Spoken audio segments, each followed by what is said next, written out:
Good morning. I'm Leon Henderson McLennan, your worship associate for today's service. Have you ever felt more secure in your actions or practices once having read something from someone trusted that appeared to support such behaviors? It happened to me while preparing for and meditating on this very call to worship. You see, I'm quiet in my advocacy. My voice is less so expressed through speech and more so via actions and commitments. I may prefer to follow those expressing needs than to lead them or groups charged with their care. I'd not been a woman athlete seeking equal playing time, proficiency, and compensation. I responded to a call to coach, push each beyond their limits, and mentor them. I've not identified as L or G or B or T or Q. I've chosen not only to listen to their stories and needs, but also to intentionally frequent their establishments and support what I'm told is needed. I've not suffered addiction. I've chosen to help establish practices that those having recovered have identified as helping to address people's complex related issues. I've always had a home. I chose to wash the feet of those without, to clothe them, to immunize them against disease, and to do all of this having driven a relief bus to meet them where they live in order to provide care. I make sure I answer the calls to ensure that not only Black but also Latino students understand and execute processes on paths from rising undergraduate through professional education. Relatively under the radar pursuits for the most part, yet those affected know very well where and with whom I stand. The list goes on, and I'll admit that though my alma mater, in part for my approach, had admitted me with open arms, another institution rejected me at least 3 times. And at least the last time, in part for my less than boisterous, non-grouped base, more facilitative approach. Human as I am, such rejection really never sat well with me. James Croft is the outreach director of the Ethical Society of St. Louis. Imagine the little spark of closure I felt when I read his 3-pronged summary of proper allyship. Turn up, shut up, and keep up. Turn up, shut up, and keep up. Be present when requested, and not present when requested to stay away. Follow the lead of those seeking assistance, and be willing to do what they ask of you, and maintain engagement with that issue. That I can do. Let's explore what we all can do to be proper allies, proper advocates.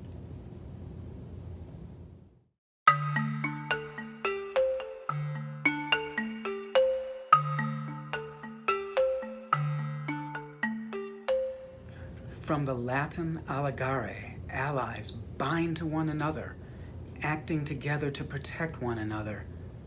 And one may act as an advocate, from the Latin ovocare, to add a voice such that the combined voices are magnified synergistically. Let us light the chalice with the words of Scottish mental health advocate Joe McFarlane. Involve us. Don't just listen. Let us be the architects, the builders, and the artists of our vision.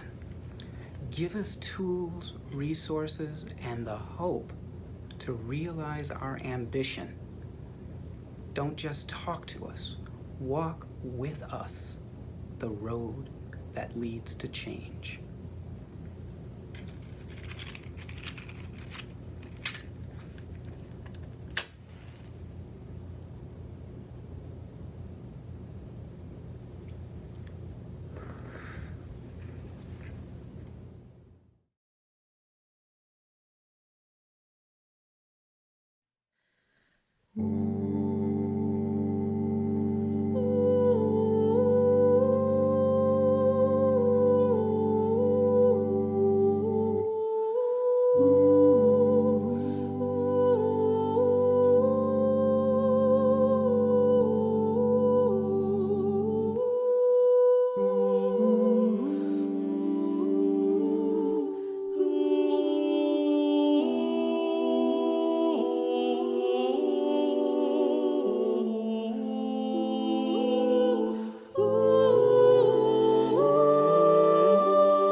We would be one as now we join in singing our hymn of love to pledge ourselves anew to that high cause of greater understanding of who we are and what in us is true. We would be one in living for each other to show to all a new community.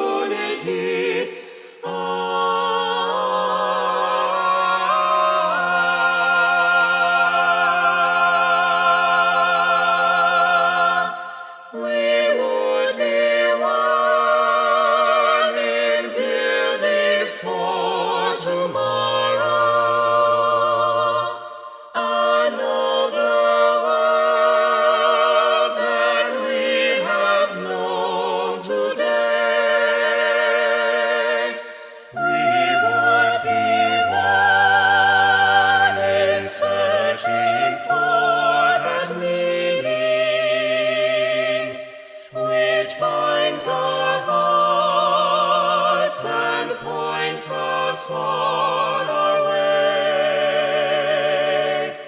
As one we pledge ourselves to greater service, with love and justice strive to make us free. Oh, make us free.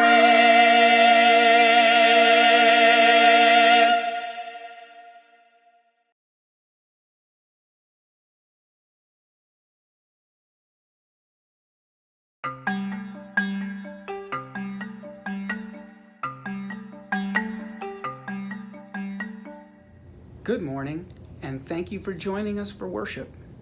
On behalf of the Unitarian Universalist Community Church of Santa Monica, I welcome you. My name is Leon Henderson McLennan, and I am your worship associate for this morning. I'm delighted to be joined by the Reverend Dr. Kikanza Nuri-Robins preaching, as well as Director of Religious Exploration, Cleo Anderson, Director of Music, Saundra Choi, Ryan Humphreys on the piano, Michael Mearsma, our vocalist, leading hymns today, and a special thank you to Pam Teplitz, Liz Fuller, and Eileen McCormick in production, and an ever-growing cast of wonderful, talented members and friends, including vocalist Javon Haskin and Chloe Vaught. The people here make our distance worship possible. A hearty thanks also goes out to those minding the worship and production process while leaders are out on well-deserved vacations. Unitarian Universalism is not defined by creed or dogma, but guided by principles that affirm the worth and dignity of every person and encourage an individual search for truth and meaning. We honor the wonder and mystery of our lives and affirm that we are all connected to one another and the interdependent web of life. Our tradition arises from scripture and science, nature and philosophy, personal experience, and ancient traditions. We are a welcoming community, inclusive of people of all gender identities, sexual orientations, races, ethnicities, and social locations. We invite you to join us in creating this beloved community we share with each other and the larger world. Move with us beyond the boundaries of distance and place into our gathered religious community this morning.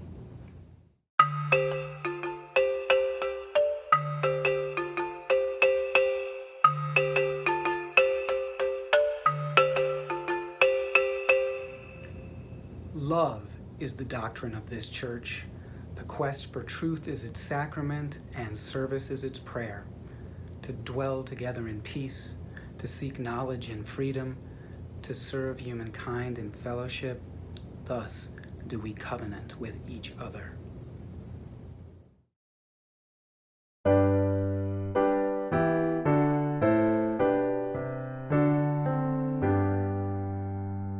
From all that dwell below the skies, let songs of hope and faith arise.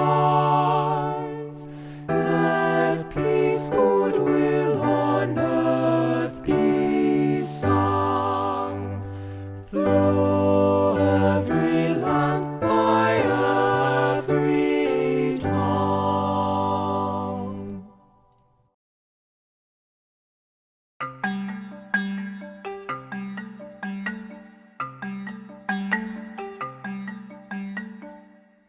Good morning. So, today's story is about two brothers, Joey and Jake. Now, Joey liked to dress pretty fancy. He liked his bow ties, his short-sleeve crisp button-downs, paired with matching shoelaces. And every day he'd go to school, 9th grade, freshman year. Freshly bow-tied, laces neatly tied. But kids made fun of him. I mean, how many kids wore bow ties to high school?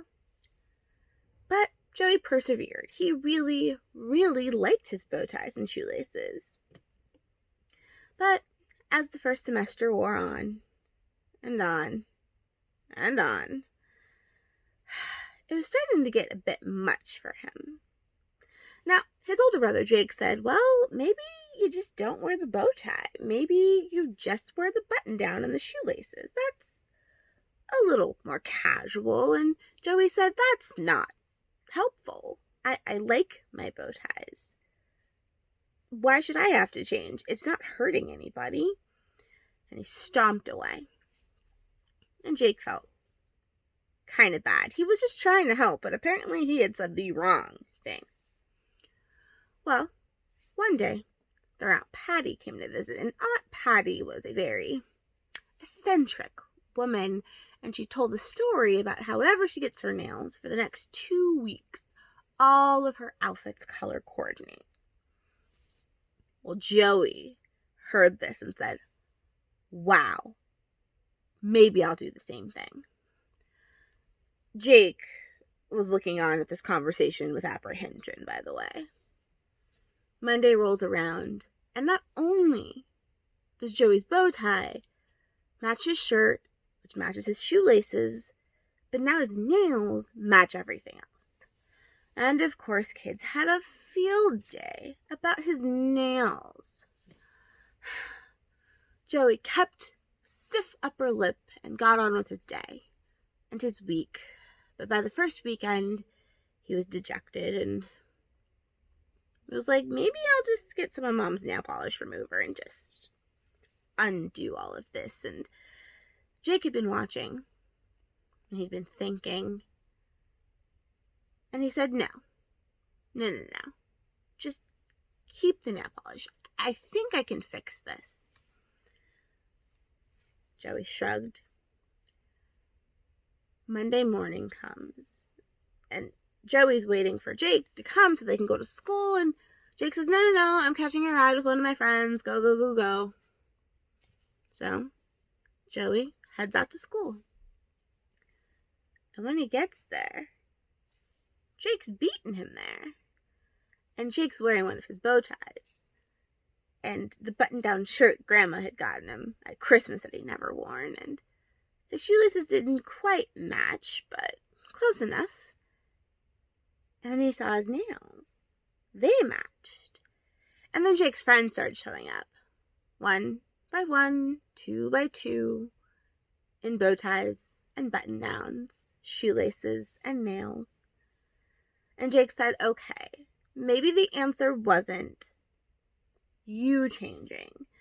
Maybe it was everyone else trying something new. So Jake learned that not all advice is good advice.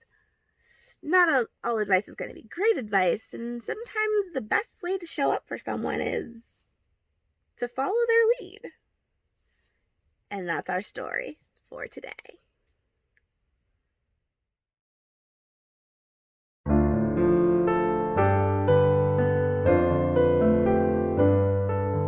Open my heart to all that I seek. Let me be part of the love you give. Open my heart to all that I seek. Let me be part of the love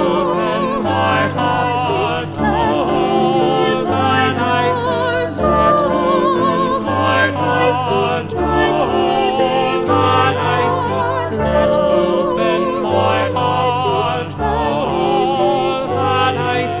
Let me be part of the love you give.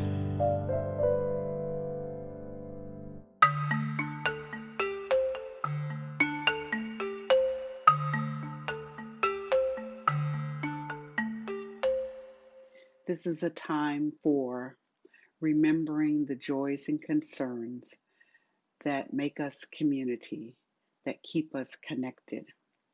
If you have a joy or a concern, we invite you to send an email to the church office to pastoralcare@uusm.org so that the appropriate committee will get it and that the worship associates will be able to share your concern and your joy in our worship service. And so I would like us to take a moment to be mindful of the many unspoken joys and concerns.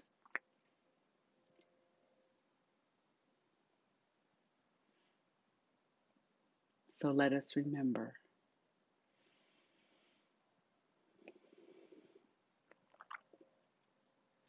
For those who are sick and in the hospital and alone. For those who are sick and are afraid to go to the hospital for fear that they might not come out. We are mindful. For those who are waiting to give birth, for those who have had to say goodbye because of death, we are mindful. For those who are running out of money, who have run out of all of their reserves and don't know yet where to turn, we are mindful. For those who are working and working harder than ever, are being paid well, are not being paid enough, we are mindful. For those who are working at home and working with small children running around, with large children moping around, with spouses who are vying for the same space, for privacy, for silence, for a place to work undisturbed, we are mindful. For those extroverts who long to get out of the house, for those who need to exercise and want so badly to go to the gym or to go dancing, for those who want to go to a restaurant or go to a movie, we are mindful. For those introverts who are really kind of glad that they don't have to go anywhere, but are still struggling with depression and insecurity and a desire to get work done that they just can't finish, we are mindful. For those families that are together, for those families that are apart, we are mindful. For the ones who planned huge celebrations, anniversaries, and weddings, and birthdays, who have had to set their plans aside because we're not going anywhere, we are mindful. We are mindful of those who have had to get on airplanes, for those who are thinking about getting on airplanes, for those who wish they could get on an airplane and go someplace fun. We are mindful. We are mindful of all the secret desires and wants and needs and regrets.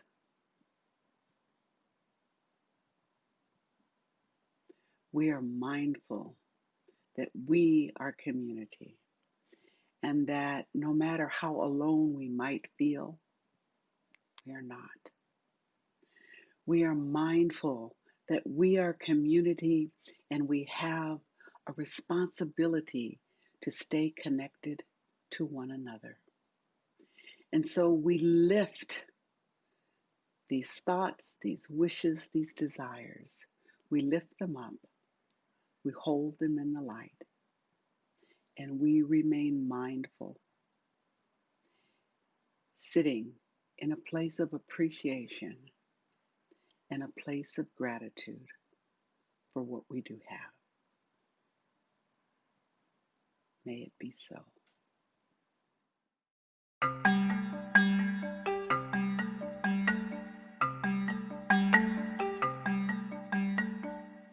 Our reading this morning is from the poet Jane Hirshfield. Let them not say we did not see it. We saw. Let them not say we did not hear it. We heard. Let them not say they did not taste it. We ate. We trembled. Let them not say it was not spoken, not written. We spoke. We witnessed with voices and hands. Let them not say they did nothing. We did not enough. Let them say, as they must say something, a kerosene beauty. It burned. Let them say we warmed ourselves by it, read by its light, praised, and it burned.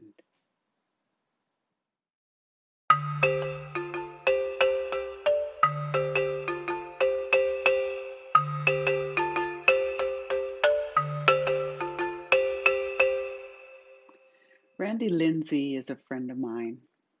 He is an ally and an advocate for Black Americans and has been that almost all of his life. He grew up poor in Kewanee, Illinois, on what he calls the wrong side of the tracks.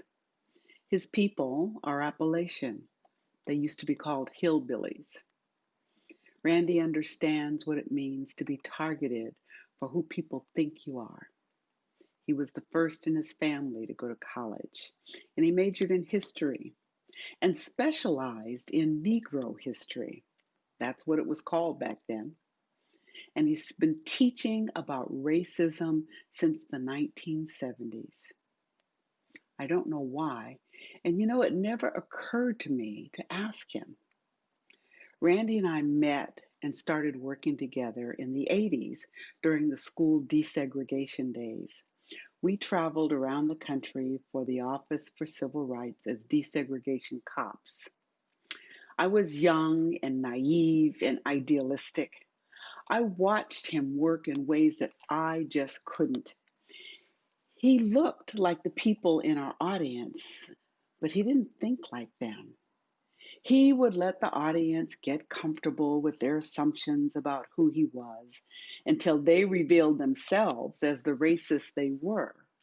And then he would grab them by the metaphorical collar and explain very softly and gently how wrong they were and why they had a moral responsibility to change.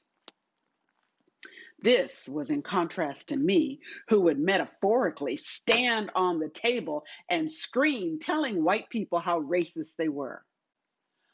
I was way too emotionally connected to the issue to be effective. I was passionate, and I let my passion get in the way of connecting to my audiences.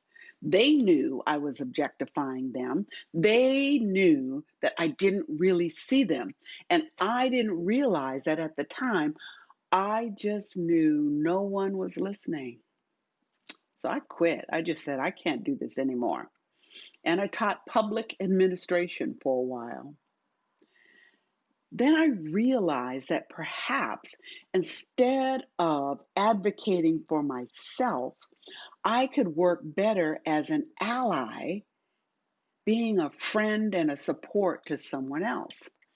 I had observed that even the people who were staunchly anti-racist, many were rabid heterosexists, unapologetic homophobes.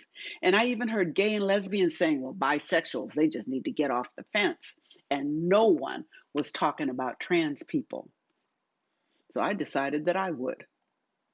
People assumed that I was straight and anti-queer. So they listened as I talked to them about sexual orientation and gender identity. And once I had their attention, I talked about their moral responsibility to change and what they needed to do if they wanted to keep their jobs. I was the designated punishment, and that was okay with me.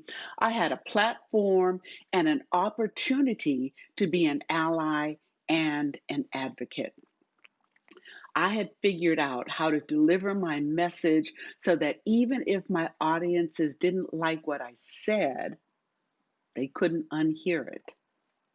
I would say things like, well, 10% of the US population is LGBT.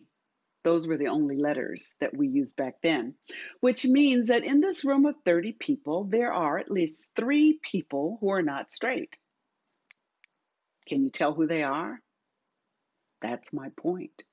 They're everywhere, and you can't tell by looking, so you better watch what you say. I was the one to speak up when someone told a joke at the expense of a gay person. I was the one to raise the issue of language and policies that included LGBT people. Why do you do that? People would ask me. Are you gay? Does it matter? I would challenge. I do it because I can.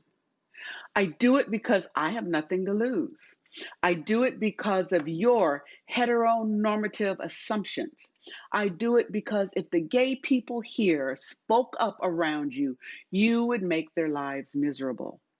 It's not safe for them to advocate for themselves. So sometimes we become allies because we have more privilege or power than the group that is targeted. We learn to do this in our families. Siblings advocate for each other. Children become allies for one another against the world.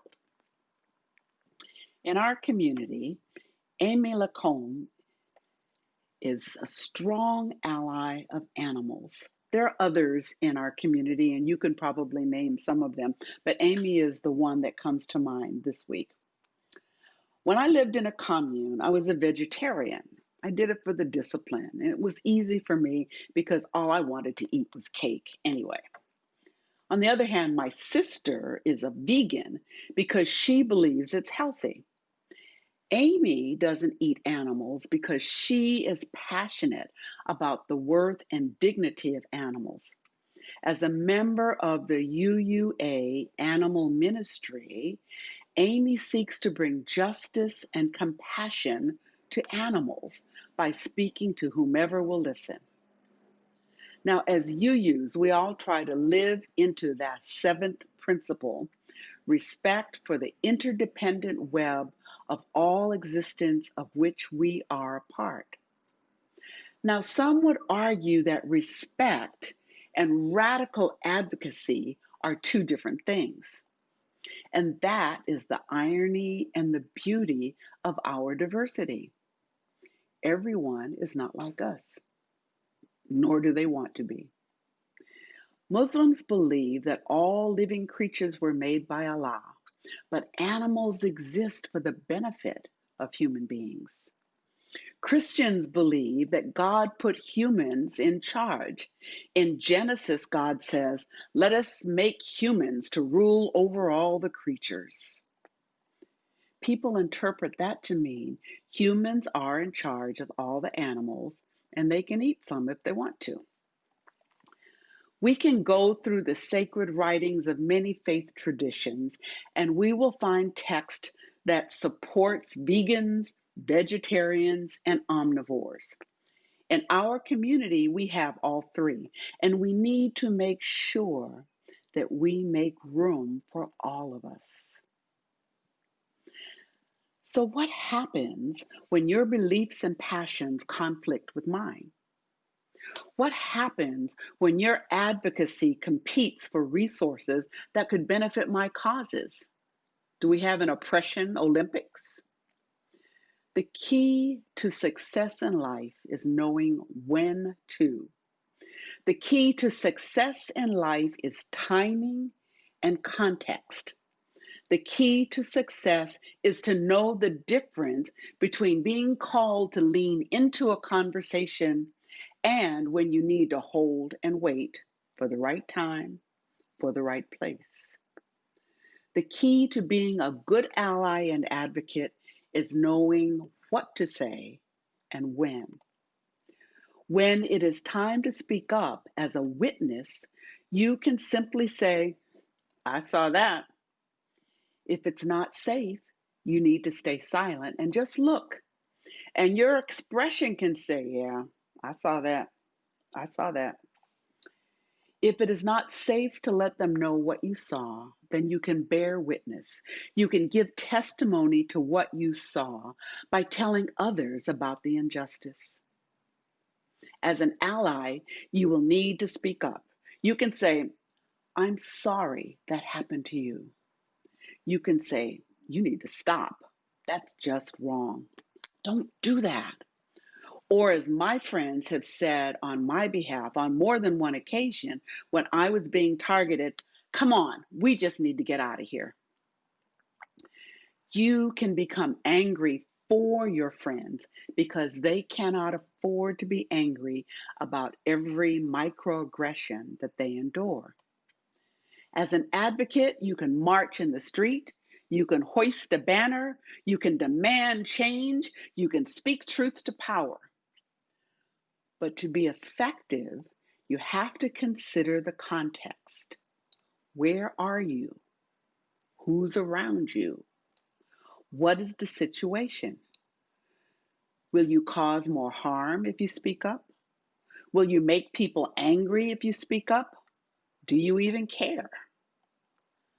How can you speak your passion and be heard? Will they hear your message or will they only remember your attitude? And if you speak up, will you be invited back? As an advocate, if you speak gently and you move strategically, You can find ways to get to yes without shedding blood, without sacrificing the relationship, without closing the door to future engagement. See, you want to live to continue to fight. You want to be invited back to continue the conversation. You want to be remembered for your message, not your attitude. So you have to discern when it is appropriate to attack, and sometimes it is, and when it is more appropriate to make a statement, to ask a question, to raise awareness. I'm coaching a young woman now who works for city government, and she is leading the anti-racism initiative in her job. She keeps getting emails from a colleague who wants her to prove that institutional racism exists. I told her not to bother. She is never going to be able to convince him. He doesn't want a conversation. He doesn't want education. He doesn't want information. He wants a debate. And toward what end? I don't think a good one. You know, it would be nice if everyone agreed with you. It would be nicer if everyone agreed with me, but they won't. They never will. So it wastes your time and annoys others when you try to convert them. So what you must do is speak so that you can add to their understanding. And remember that I may understand you, but not agree with you. Some people say, well, we'll just have to agree to disagree. And I say, no, let's agree to talk, to understand each other. To live in this world and maintain our sanity, we must expand our capacity to live with ambiguity and to hold space within us for apparently conflicting ideas. To be a good ally is to be informed and to be nimble and to be passionate and compassionate. It also means that you must be deliberate in what you say and how you say it. You must be conscientious about what you do and when you do it. You must always consider if your timing is appropriate. As we seek to live into our values for social justice, many people with very good intentions often end up saying something wrong or saying nothing when they should have said something. So what do you say when what you're saying isn't working? What do you say after you pull your foot out of your mouth? What do you say when you are appalled and outraged and ignored? What do you say when what you really want to do is just bite off their heads? My favorite, you can say, really? Really? Really you want to go there? You can say, well, this is what I heard. Am I correct? And oftentimes when people hear back their craziness, they'll deny that that's what they said. You can say, I blew it, didn't I? Help me. What should I have said? You can say, I'm sorry. That was not my intention. You can say, well, if I understood you correctly, and this is what I heard, then my answer is any of what I said true for you? You can say, ouch. You can say, no, that's not okay. You can say, whoa. You can say, I'm puzzled. You can say, help me understand. And you could say, I got nothing to say except goodbye. You can say nothing loudly. You can roll your eyes. You can shake your head. You can kind of shudder and just stare them down. And you can make this a spiritual practice. Connect what you say and do to your values, what you believe, and who you are. Force yourself to get a little uncomfortable, to grow a little, to listen just a bit to someone who challenges you, to make space for ideas that you don't share. We all want to work for justice. We all need to practice peace. Even when you don't have to, leave room for causes that are not yours. Leave space for the spirit that unites us all to make magic and surprise us.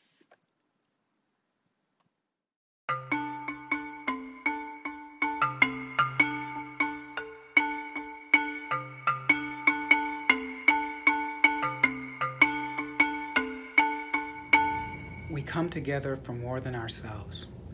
Today we share 50% of the offering with Westside Food Bank. Your support will help keep our vulnerable neighbors' food secure. We can make a high volume of nutritious food available for free throughout the crisis. As Los Angeles extends lockdown orders and many non-essential businesses remain closed due to coronavirus, thousands of furloughed and unemployed workers face food insecurity. Many people are turning to hunger relief organizations to meet urgent needs, and Westside Food Bank is increasing its distribution to more than 70 local social service agencies providing emergency food assistance. UU Santa Monica has a long relationship with Westside Food Bank, volunteering, donating food, providing labor, and raising money. Many UUSM youth and young adults remember trekking over on a Sunday morning to sort food and learn more about hunger in our community. Right now, the most urgent need is cash. According to the website, as the need for emergency food assistance skyrockets, we need your help to continue buying the truckloads of food required to keep our warehouses stocked. Please support the mission of our church and our long-term partner, Westside Food Bank. You can now text your donation from your smartphone. Text 844-982-0209 with the amount you'd like to donate and GCC in the body of your text. For example, 20 GCC. The first time you give, you'll be asked to register. The number again is 844-982-0209. Thank you once again for your generous support.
Come and go with me to that land. Come and go with me to that land. Come and go with me to that land where I'm bound, where I'm bound. Come and go with me to that land. Come and go with me to that land. Come and go with me to that land where I'm bound.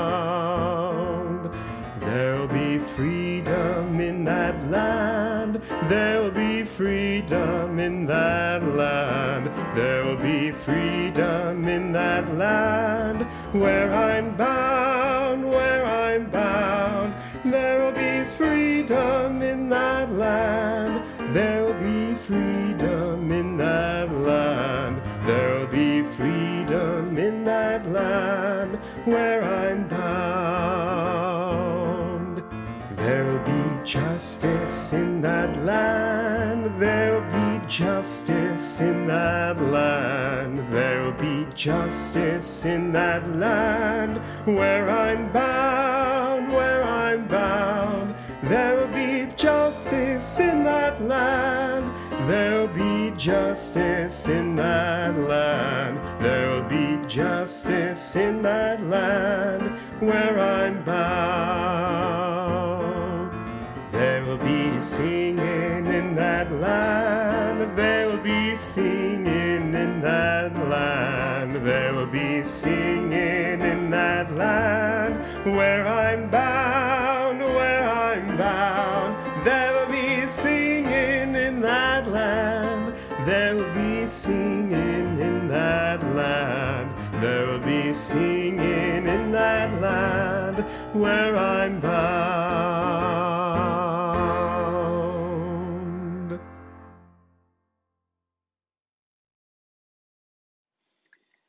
This service is over, and now our service to the world continues. Go now, my friends. Go and work for justice. Go and make peace. Make peace in your heart. Make peace with your neighbor. Make peace and make space to hold the ideas that feel so contradictory. Make space for the ideas that are not yours. Listen to understand and speak to be understood. Go, my friends, live into that seventh principle. Blessed be.